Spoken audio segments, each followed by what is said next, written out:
My name is Danny Seabright. I'm the president of the US-UAE Business Council. We're based in Washington, D.C., but spend about half of our time traveling now that we're dealing with the end of COVID, hopefully, traveling back and forth to the UAE.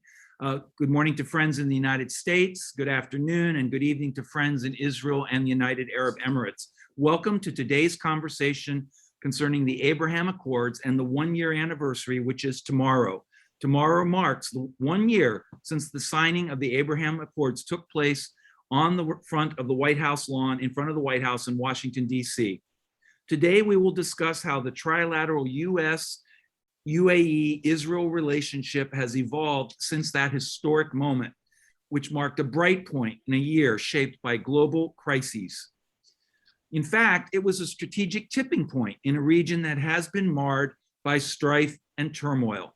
The Abraham Accords has not only ushered in a new era of mutual understanding, respect, and peace in the Middle East, but it also marks the expansion of business opportunities.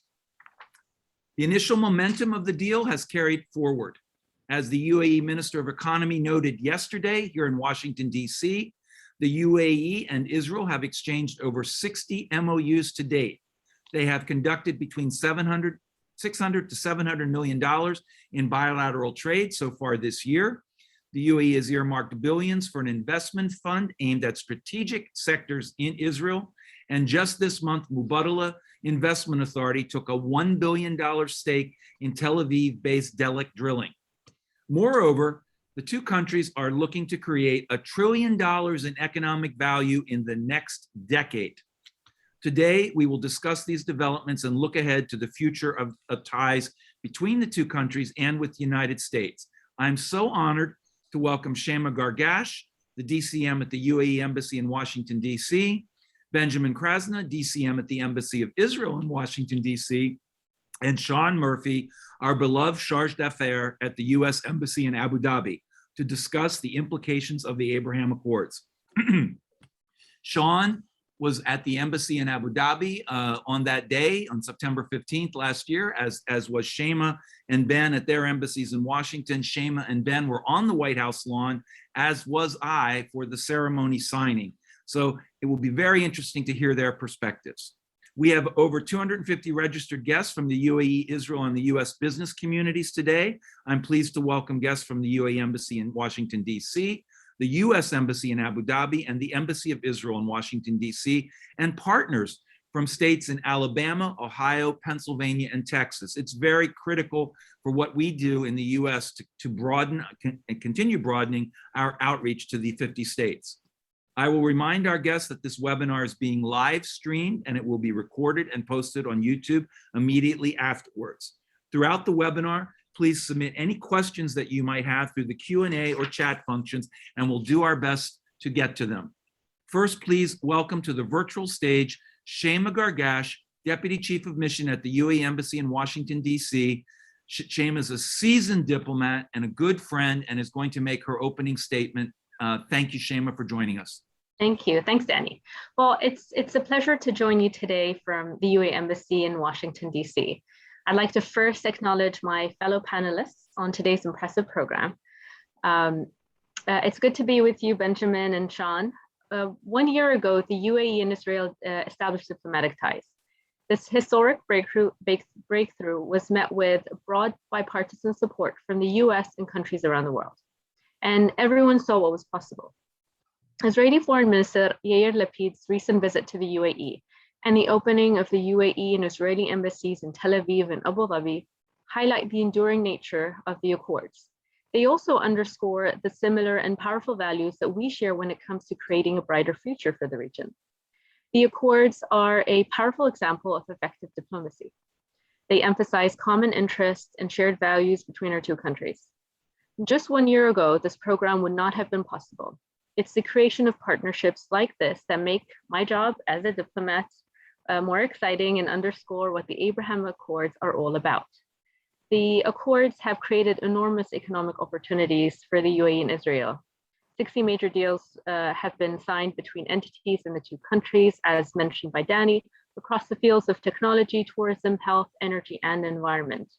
And of course, more will be coming, more in the pipeline. This is something that was unimaginable a year ago. The UAE and Israel are only at the beginning of their shared journey.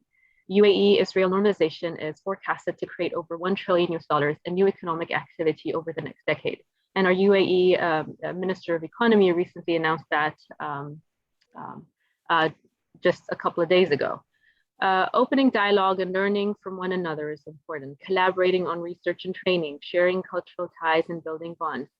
All this is generating new understanding and new energy for positive change in an all too turbulent region. And it's thrilling to already see results. And I look forward to the discussion today. Thank you, Danny. Shaima, thank you so very much appreciate it. I'd like to now welcome Benjamin Krasna. Mr. Krasna assumed the position of Deputy Head of Mission of the Israel Embassy to the United States in August 2018, after serving for 8 years in senior positions at the Israel Foreign Ministry. I served in the U.S. Embassy in Tel Aviv for 3 years, but Benjamin, a little bit before your time in the Foreign Ministry. So in any event, we have that mutual connection as always, and over the floor is yours, please. Over to you. Danny, thank you very much for putting together this amazing panel. And you know, we can all describe what these days have been like with back-to-back events, really celebrating and marking the importance of the Abraham Accords that were started a year ago. The actual distance, the truth is that it would probably be easier if Shaima and I were sat in the same room, because the actual distance between us is about 150 yards as the crow flies. And there was a time when that distance seemed much further. I can tell you, and Shaima can relate, we're celebrating the Jewish holidays, that a week after the Abraham Accords, we were able to celebrate together in my home, something that would have been unimaginable really 3 weeks earlier. And it was really a wonderful event, and we've developed a remarkable friendship over that time. It struck me yesterday, I was speaking at one of the events beforehand, and someone said, wow, it's already been 1 year. And to me, my reaction was, that wasn't my reaction. My reaction was, wow, it's only been 1 year. Because if you look what we've done and what we've achieved through the Abraham Accords, and I have to say here that the first, which started the ball rolling and started, was the UAE, which then created momentum quickly to Bahrain to coming on, and later on with Morocco, and we are very hopeful as well with Sudan as well. And so what was achieved in 1 year, regular flights today between Abu Dhabi, Dubai, and Tel Aviv are normal. Tourism, we saw it within 3 months, tourism was flowing in spite of Corona, okay? It's a remarkable thing to see. The Israelis have identified and see now the shortest route for us to travel east to Asia is through the UAE. Probably also the most comfortable way for us to fly to the east is through the UAE, and it really has been a remarkable achievement. On the government-to-government level, we're talking about agreements. 14 official agreements have been signed between our countries. Another 20 are in the works and are moving constantly. Ministers are always meeting. We have now, as a result of all the Abraham Accords, we have 7 new missions that have opened up. The 3 new embassies that have opened up, UAE, Bahrain, and Morocco, and Tel Aviv, and we have, of course, have the mission in Morocco, in Manama, and the consulate general in Dubai, and the embassy in Abu Dhabi. That's all remarkable for 1 year. So to say, wow, it's already been a year? No, it's only been a year, and look what we've achieved. And so when I hear about the Ministry of Economy's statements about let's achieve $1 trillion in 10 years, well, we're on a rapid pace, something that I don't think any of us have seen before. And I think that it remains with tremendous potential. And I think the bottom line is that with this relationship, what we're seeing is that the remarkable has now become the normal. And this normal is going to take us forward. And we really look forward to much more momentum. And we thank you for your cooperation in this. Benjamin, we're happy to support. We're happy to be a catalyst between the 3 countries. And in that regard, we're so very pleased to welcome Sean Murphy, the Chargé d'Affaires at the U.S. Embassy in Abu Dhabi this afternoon. Sean holds the rank of Minister Counselor in the U.S. Foreign Service. He has served in Cuba, Mexico, and El Salvador. He has also served as Consul General at the U.S. Embassy in Cairo and as Minister Counsel for Consular Affairs at the U.S. Embassy in Riyadh. I've been working with Sean more intensely in the last year as a result of COVID starting to subside a bit. And I can't tell you, we could not have a better diplomat in charge in our mission in the UAE. Sean, the floor is yours. Well, thank you very much, Danny, and thank you for this opportunity to participate in this event and interact with your members. And thank you for what you do every day on behalf of the United States and the UAE in our relationship. Hello and salam alaikum and shalom to Shaima and Benjamin and to everyone out there. I arrived in Abu Dhabi in late August of last year as Deputy Chief of Mission, and a few weeks later, found myself in a television studio here in Abu Dhabi, doing commentary about the signing event in the Rose Garden, which was a real honor. And of course, it's been a very exciting and rewarding year following the development of the relationship between the UAE and Israel. And I was certainly very honored to be present at the opening recently of the Israeli embassy in Abu Dhabi. It was a real honor. Any human endeavor is accompanied by its challenges, and of course the election cycle in Israel, and of course overhanging everything, the global pandemic have certainly been forces that everyone involved in this process has had to contend with. But it is very impressive listening to Shaima and Benjamin talk, and to you, Danny, about the absolute cascade and the flurry of MOUs and agreements that have been reached over the past year by the number of people that have been able to travel. Certainly the number of Israelis who've been to the UAE this year, where I am, has really been a remarkable thing to watch. So we're very gratified by those developments, and we have always viewed our role as facilitating these contacts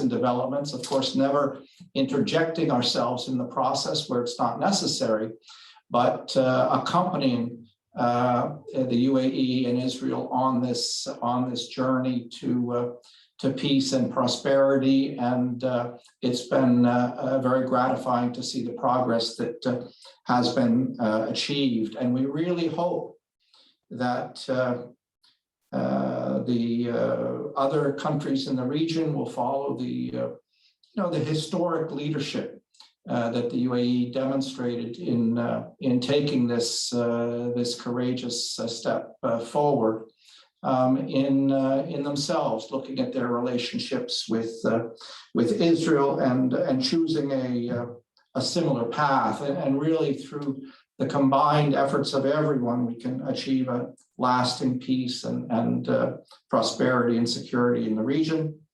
We welcome the cooperation of all countries in the region with Israel, and we're pleased that others are seizing, following the path that the UAE has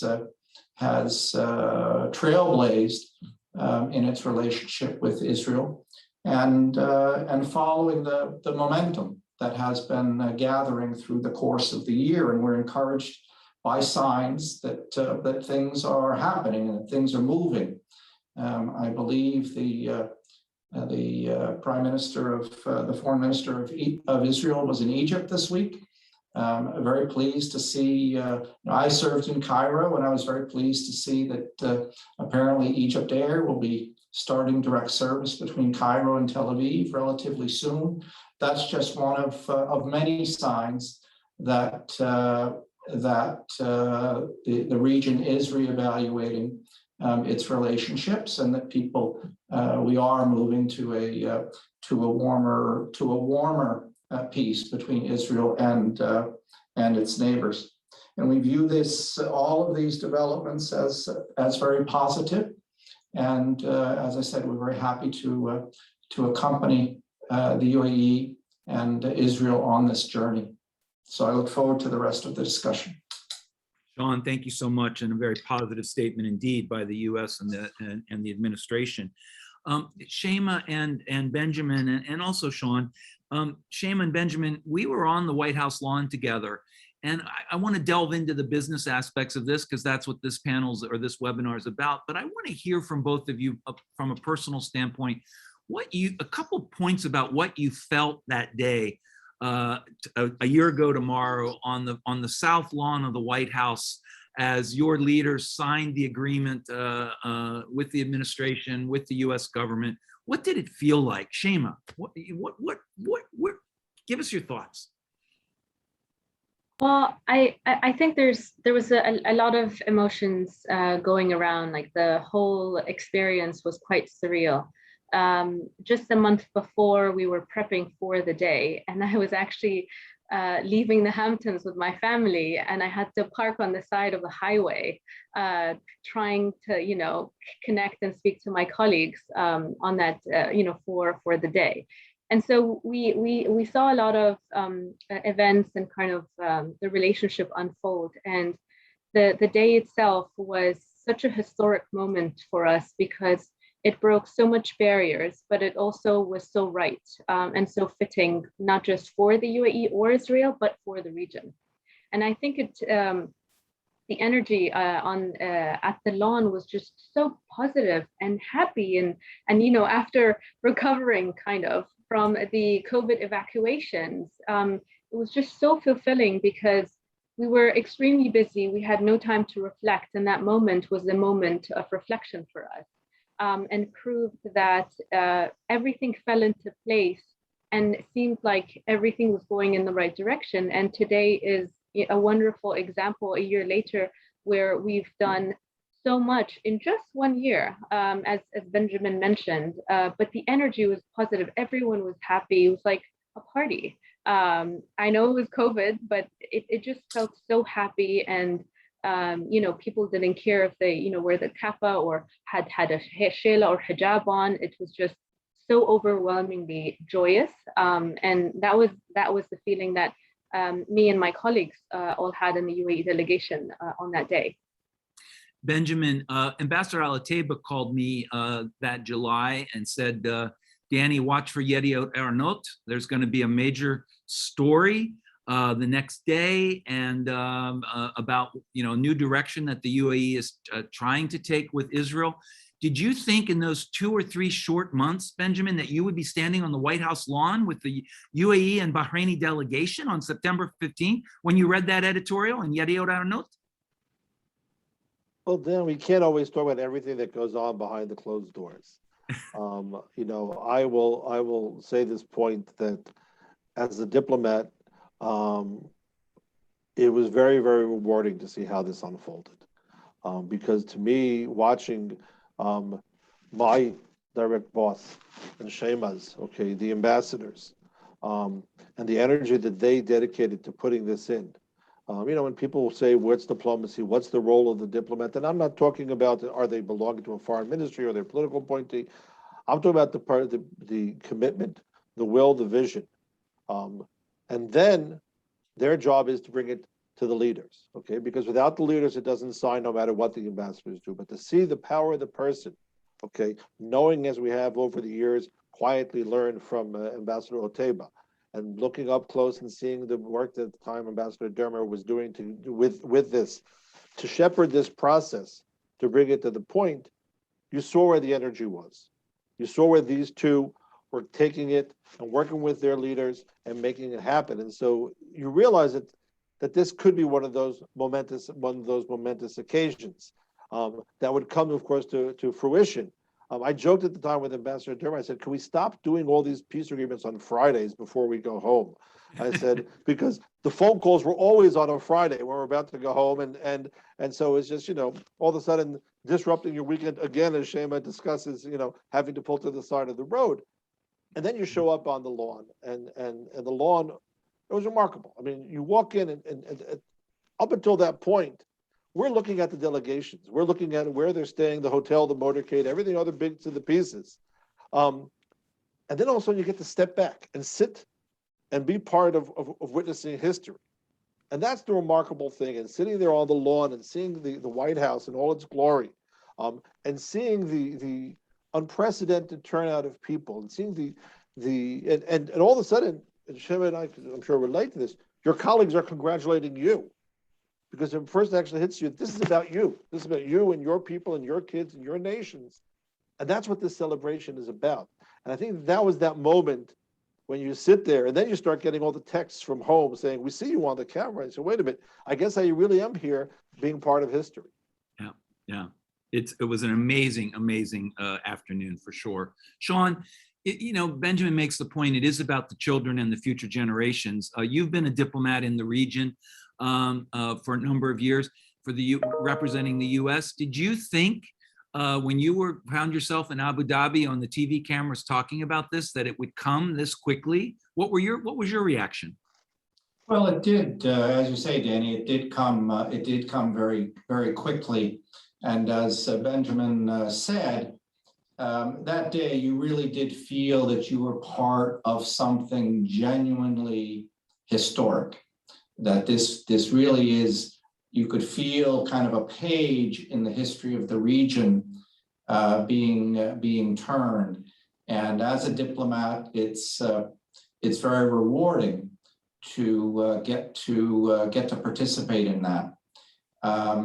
I've been very pleased that as a mission that we have been able to play a role in facilitating the initial contacts. I was very proud to get to a few weeks after the signing. Very proud to be in the room during the initial visit to Abu Dhabi by an Israeli delegation. That was another really historic event, and it was an honor to get to participate in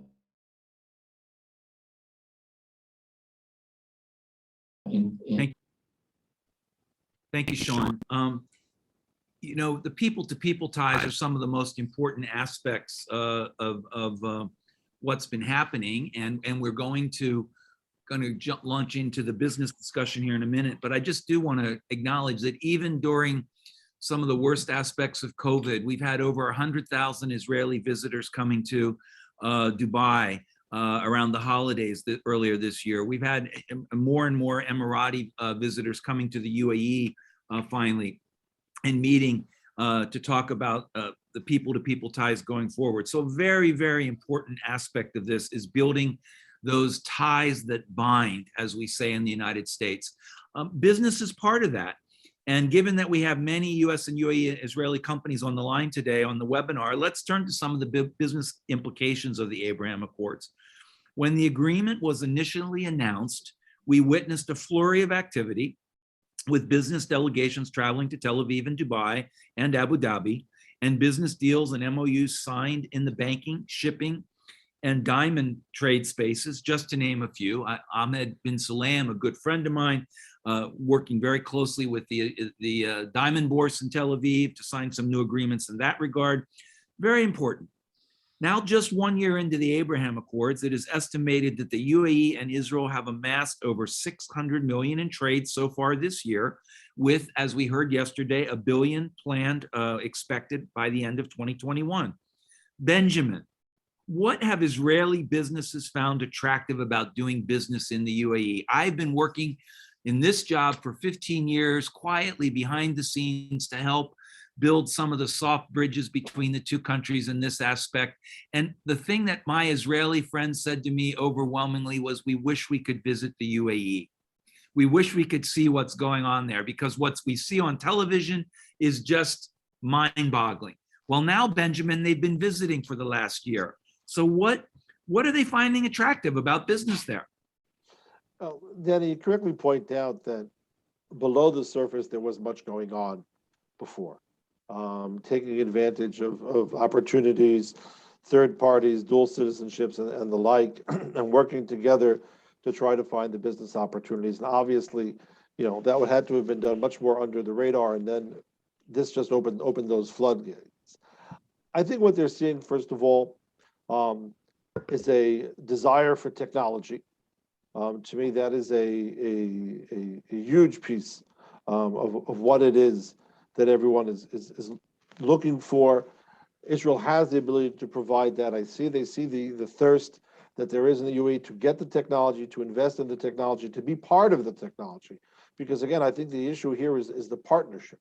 I think that really becomes very, very important. I think they're very, very impressed and taken with the forward thinking of the UAE businessmen and the UAE business community, who are willing to think forward and then invest and then create those partnerships. I think a lot of the things play to our strengths. They really do end up playing to our strengths, because if you look at, for example, issues of dealing with scarce resources, of water, of food security, of the issues of relating to cyber, of course, these become major opportunities for Israeli companies who specialize in these fields. They see the proximity. One point looked very, very far, but geographically, it's right nearby. And I think that creates an opportunity that you can do it regularly. You're working basically in the same time zone, in the same area. You don't have to travel far. You have the regular access. And then they look at it, I think, also as a hub eastward, as a place where not only can we travel to and go beyond, but we also can use it as a meeting point for people who are coming in from the east. And also, I would say, and Sean made a reference to this, opening up new markets, places where other people in the region feel comfortable to come to and do business. And again, I think all of those places create a wonderful platform for the Israeli businesses looking to expand. And I think that's what they're really seeing today in the UAE. Benjamin, before I go to Shaima and ask the question of her in the reverse, a two-finger intervention. A number of folks in the audience are asking about Saudi Arabia. Is Dubai and Abu Dhabi a place for Israelis to meet Saudi businessmen now? I'm told there are quite a few Saudis who come to Dubai occasionally. Well, they do, but do you get the sense, the feeling that it's a place where Israelis and Saudis can meet for business in the future? Listen, I think there's a place where many from the region can come in and meet, and the people are all coming there to do business. They're not looking at people's passports necessarily. They're looking to do business and do smart business. That's outstanding. Thank you, Benjamin. Shaima, how are Emirati businessmen and businesswomen, we have some very powerful Emirati businesswomen, which I know very well in the UAE, how are they tapping into the opportunities introduced by the Abraham Accords? So I think we first have to think of the Abraham Accords as an agreement done by our governments for our people in our countries in the region. And so again, for anyone in the field of business, any open opportunity, is something that they'll want to tap into. Israel has, an absolute advantage in a number of sectors that not a lot of countries in the region are capable of, in terms of cyber, advanced artificial intelligence, advanced sciences, but also smart kind of agro-technology, food security, water scarcity, all things that are also of priority and importance for the UAE. So the businesses in the UAE just, the Abraham Accord was the stepping stone for them to go and venture out into the market in Israel. Again, the UAE market is very small, and so businesses always look for opportunity to expand their businesses, to explore, but also understand other avenues that they have not really dealt with. And I think there's always been interest. Our government are supportive of it. And when you look at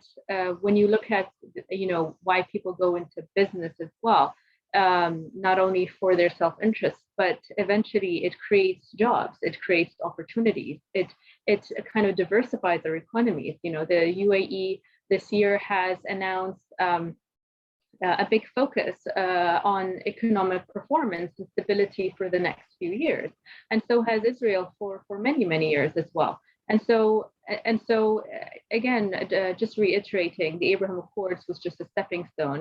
And ask any businessman. I, coming from a business family, any opportunity is extremely important. And as governments, we're here to answer any technical questions that they need and put them together. We've already had delegations, business delegations, from the UAE to Israel. A lot of ventures have expanded, a lot of MAUs, as Benjamin mentioned. And so, again, this is exciting for everyone, and everyone wants to find out how they can get a piece of the cake, I guess, thinking, as a businessman. A piece of the pita, I would say, yes, for sure. Shaima and Benjamin, you both have outstanding offices in your embassies that are helping businesses, and as does Sean as well, for sure. But there's wonderful resources in each one of your missions to help business and trade in that regard. Sean, many of our U.S. member companies who are on the line today operate both in Israel and in the UAE, and many of them saw the promise in the speeches and the remarks of a year ago that the Abraham Accords would benefit American companies and American business as well. How can American companies, in your view, take full advantage of this amazing opportunity that's been created between the two countries, between the UAE and Israel, and be part of and create some trilateral, if you will, economic advantage going forward? Any thoughts you might have on that? Sure, Danny, and I think any comments that I might have on this subject have to begin with the observation that Israel and the UAE are the US's two largest trading partners in the Middle East. They're also the Middle East's two largest investors in the United States. So their relationship is very important to us, and it's a relationship whose impact is measured in jobs, in American jobs, and so there are we've been following the economic impact and the opportunities for U.S. businesses very closely, and I think it's fair to say that the Abraham Accords are really a game changer, particularly to the extent that they've enhanced efficiency for U.S. businesses in the region. The agreement has facilitated the more open, the freer movement of people and goods within the region, and a lot has been done to refine the regulatory relationship between the two countries, to pull together previously disconnected logistics and supply chains. And all of these things greatly enhance the ability of U.S. businesses to not only conduct business in the two countries specifically involved, but enhance their ability to function efficiently throughout the region. And just to comment, you mentioned, Danny, in your introductory remarks, Mubadala's purchase of a significant share in the Tamar gas field from an Israeli firm. Well, that gas field is operated by Chevron, and so I think that's a good example of how the development of really very intense economic relationships between the UAE and Israel can directly benefit U.S. businesses. Sean, that's excellent. Thanks for pointing that out. We know that, but it needs to be said for sure, and folks need to be reminded of it.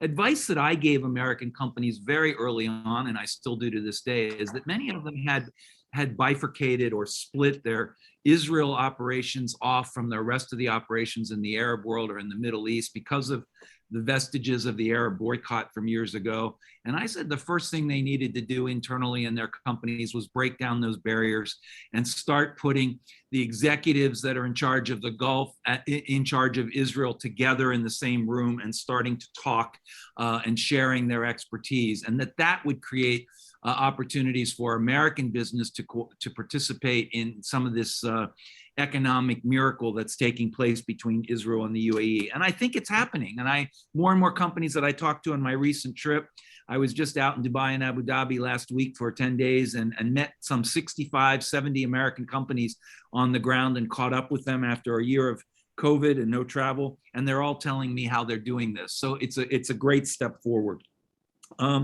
Benjamin, Shaima, Israel's known as the startup nation, according to Dan Senor and Saul Singer's book. The UAE, on the other hand, as Minister Bintouk said yesterday in his remarks, has been referred to as the scale-up nation.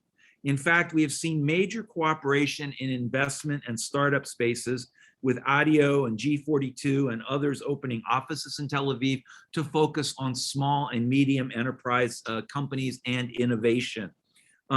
Zooming in on the tech sector in particular, Israel and the UAE are clearly both already regional leaders in tech.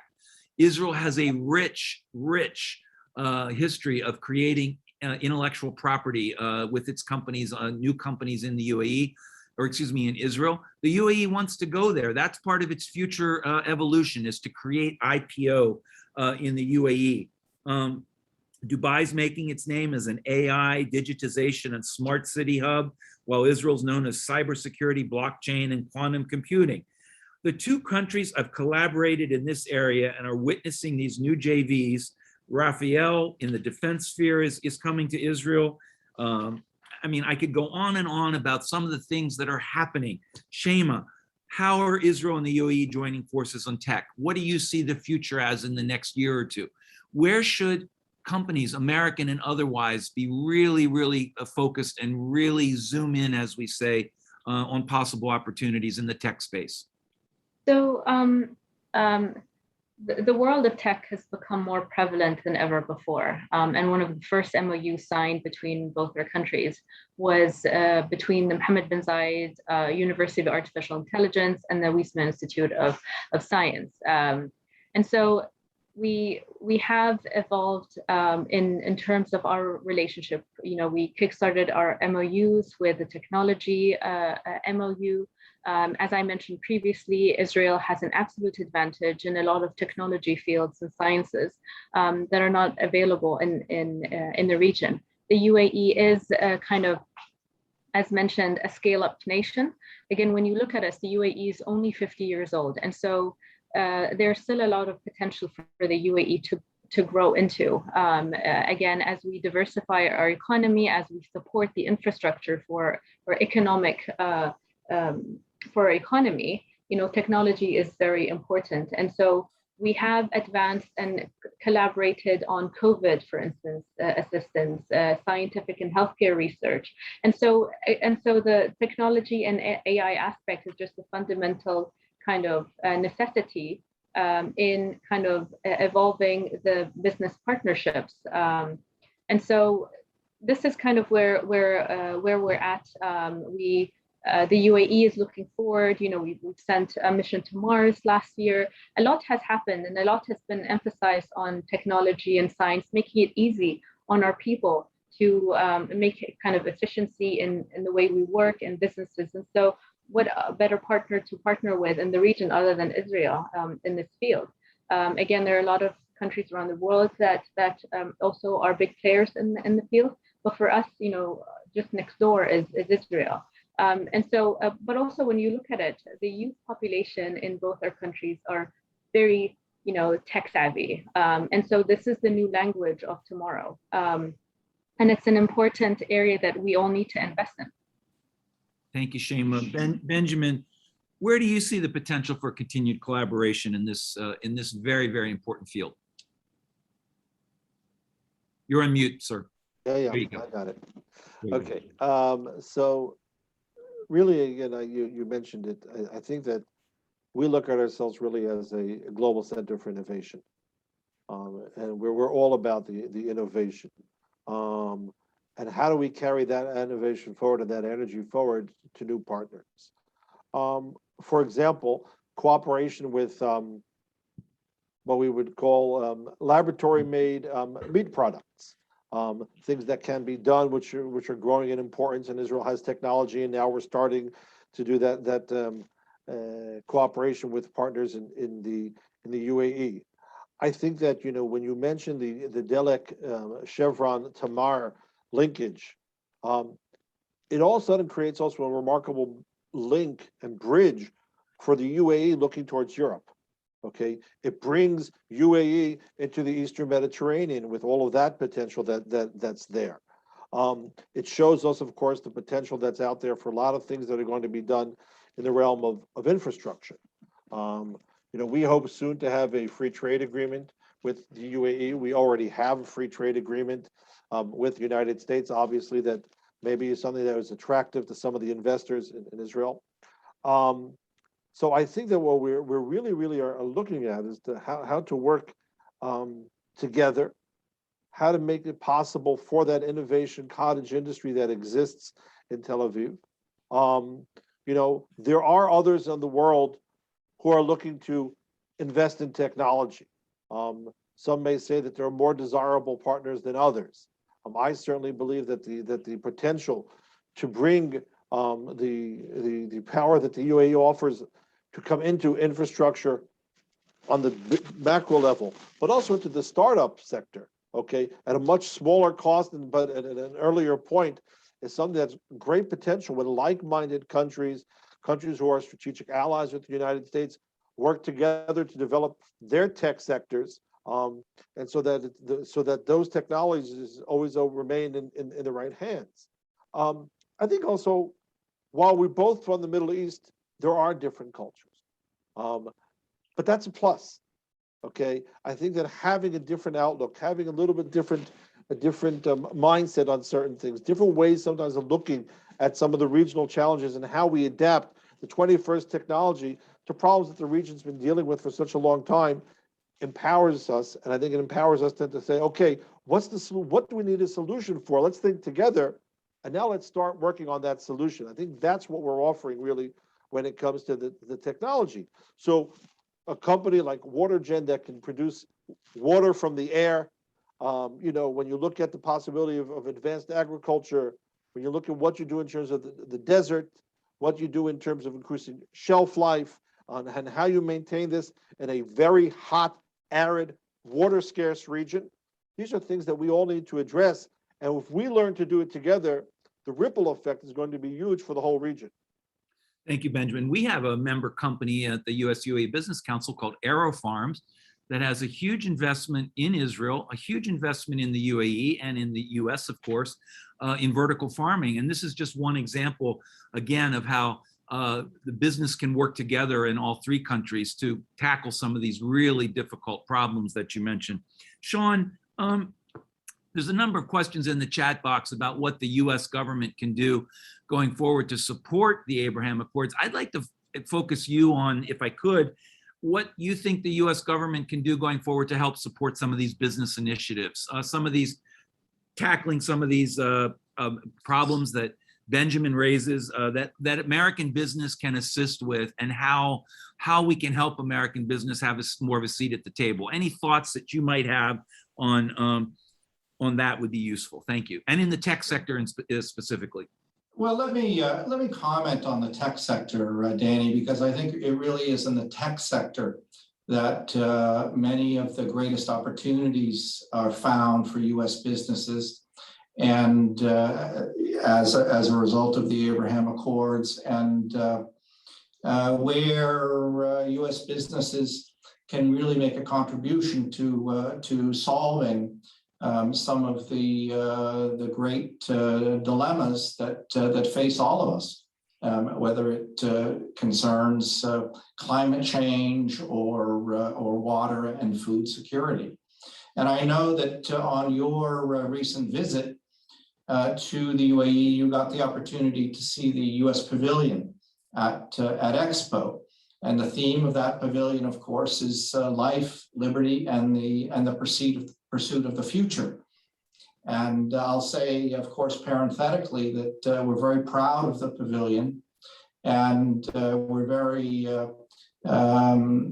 pleased to recognize the terrific job that the government of the UAE has done in preparing to receive the world. And we hope that many of those who are participating in this event will have the opportunity to come out and see for themselves something that is really quite extraordinary. But in any event, on the subject of technology, we tried to project a positive, forward-looking vision from this embassy, and in the sense that in 2021, the velocity of technological change is such that in 2021 we can't even conceive of many of the technologies that will shape our lives in 2031.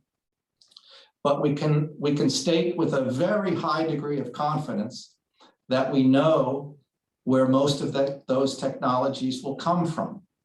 They will come from the same place that cutting edge technologies have always come from the laboratories, from the universities, and from the businesses of the United States and its allies. And in allies and friends like we have in Israel and the UAE, there are tremendous synergies that the three countries can achieve specifically in the areas of technology and innovation. We know that Israel has a very dynamic entrepreneurial economy that's very focused on emerging technologies. We know that the UAE is making very important investments in renewable energy technologies and artificial intelligence. And as those two economies work together and grow together and identify new opportunities, there are tremendous opportunities for American companies of all kinds, large companies, small companies, emerging companies, to participate in a very, very dynamic and exciting economic process. Thank you, Sean. I want to come back to the expo here near the end, because there's a little bit to be said about it for sure. But Benjamin and Shaima and Sean, regional stability is one of the key things that we've all worked on all of our careers, and was one of the driving forces behind the Abraham Accords, with Iran and the JCPOA looming large, maybe a deal, maybe not a deal, maybe Iran not at the table, maybe back in the agreement. We have seen business deals emerge in the defense space, in the defense sector, between the US, the UAE, and Israel. UAE's edge and Israel aerospace industries coming together, as well as the establishment of open channels to combat cyber threats. Anything that any of you want to say on that defense, security, cyber cooperation, and the opportunities going forward to meet mutual threats that we all face in the region? Benjamin, why don't I start with you, and then Shaima? Well, thank you, Danny. And again, obviously, it's an important issue, and I think that part of what brought this all about was shared strategic concerns. Threats in the region, and again, the threats are the man-made threats, and obviously, the threats are also the natural threats that we have to deal with. You mentioned, Sean also mentioned the issue of combating climate change and some of those impacts. We're already looking beyond it, and we're already working on our space agreement with the UAE, which I think is going to be historic, and I think it's something that's going to be remarkable to see in the coming years. Obviously, you mentioned here the issue of cyber and Israel being a world leader in cyber tech along with the United States. When you have to look today at the four global leaders in cyber tech, two of them are close allies, the United States and Israel, and certainly close allies of the UAE. And I think there's much that can be done in the region. I think that when we work together in the region, we'll do a better job of addressing those threats. To be able to defend ourselves, to be able to protect our citizens. And I think no less important is that as you build that up, and as you build that I would almost say a crescent of companies of countries who are like-minded, who see the same challenges, you're creating greater security and stability. It makes even more possible. It's so critical, as you know, for the business environment. Okay, no one's investing places where there are security threats. When they start seeing the cooperation, okay, when they see countries who are dedicated to fighting terrorism, who are dedicated to fighting fanaticism, who are committed to interfaith dialogue and cooperation, that's an atmosphere in which people want to come and do business. That's an atmosphere in which people feel confident in investing in. And that's an atmosphere that obviously builds bridges and breaks walls. And I think that's why we think there's tremendous potential in these spaces. Obviously, the US and Israel has done tremendous in this space. The US and the UAE have done tremendous amount in this space. And we'll have to obviously start having discussions on the three-way level between us to see how do we address various threats and various challenges that we're going to face in our region. One of my jobs at the embassy in Tel Aviv when I worked there and afterwards in the Pentagon for 10 years was to work with Israel to develop some of these really amazing technologies, whether it's in missile defense or cyber, other things. And I can tell you, Israel brings to the table quite a capability, and more in the last decade and 15 years in partnership with American companies. And so I know that there's a great hunger and desire for the UAE to participate as well in some of these verticals and sectors. Shaima, do you want to comment on that in any way? Sure. I think, Benjamin tapped on a lot of things that I wanted to talk about. There are a lot of common threats in the region. The Abraham Accord was built on security and stability and de-escalation in the region. Having a robust defense sector is important, not just for the UAE, but for Israel and a lot of countries in the region.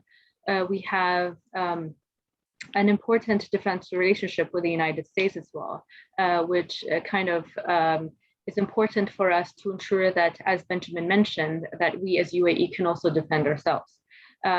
We as UAE and as a small country that's punching above its weight in the region, we welcome any collaboration to better the region, whether it's in defense, technology, and in the end, as Benjamin mentioned, the important thing, without the security, there will be stability in business. And for us, this is very important. If you cannot create jobs for your people, a basic right, unemployment is high. Obviously, instability happens in the country internally, but externally, we also have threats around that we also need to secure our borders. Anything in the field and in the area of bettering and stabilizing the region, we welcome that. And as I mentioned, and as Benjamin mentioned in his remarks, we have just completed a year, have done so much with the relationship and the region. And I think there's still more to come. So, ladies and gentlemen, we're getting near the end of our webinar, but we must spend the last 5 minutes on Expo 2020. I was just out at the site last week, spent the whole day there, looking at the US Pavilion, looking at and seeing what the Emiratis have done with all the other pavilions. Amazing what's coming together there, what's going to be on the stage. We have to thank the UAE for all it's done to support a US pavilion, to support an Israel pavilion, to support the overall expo. Really, really, really wonderful. In all of my meetings last week, the last 2 weeks when I was there, every single American and Emirati company said to me how much they appreciate having lived in a country in the last 18 months where COVID and the reaction to COVID was taken so seriously, And they, to Shaima, your point about security, they said the security at home, the security for the families, for their health, to be able to get back to work is what mattered so very much. And the leadership, your leadership, took it also very seriously, as did Israel's leadership in taking it also seriously in Israel. But now we're coming to the world's greatest show, and we're going to come together. I was invited by Her Excellency Rima Al Hashmi to come to the opening on September 30th. I'm so excited to be back and to be at the opening of Expo, which I've been participating in for 10 years. Shaima, what can we expect? Benjamin, what can we expect at the Israel Pavilion? Please, Shaima. And then I'll let Sean say a few words about the US Pavilion as well. Go ahead, Shaima. I think the Expo is going to be a remarkable exhibition. We have, I think, around 200 pavilions, 191 of them belong to countries. The motto of the Expo is connecting minds to creating the future. And so we emphasize on the importance of technology, but also the future. And so as a diplomat from the UAE, we're very excited to welcome everyone into the UAE and not just Dubai.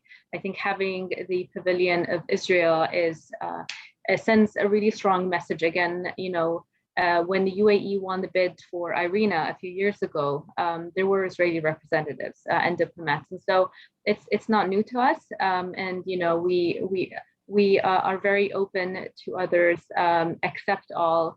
And so it's going to be very exciting to see how all this is going to mesh together, not just between our three countries, but also with the world.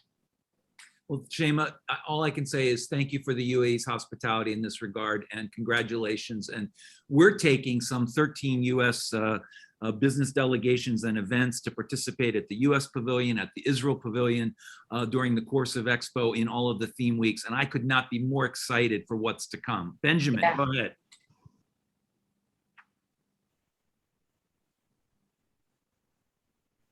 There you go. Good. All right.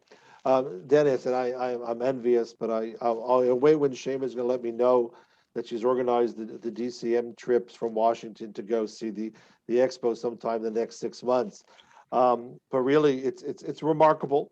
We recognized it even before the Abraham Accords, because this is not a pavilion that gets built in 12 months. And I want to say that the forward thinking of the UAE to recognize this and to accept it and to understand that this was an important thing to have Israel at the Expo predates even the last year, and this is not something that gets done in 1 year. And I think it was certainly showed the direction and certainly created atmosphere for it. I mean, Israel obviously is renowned worldwide for its innovation and its vision in dealing with challenges of modern life. So our pavilion's emphasizing those challenges in agriculture, water scarcity, medicine, communications, and cyber.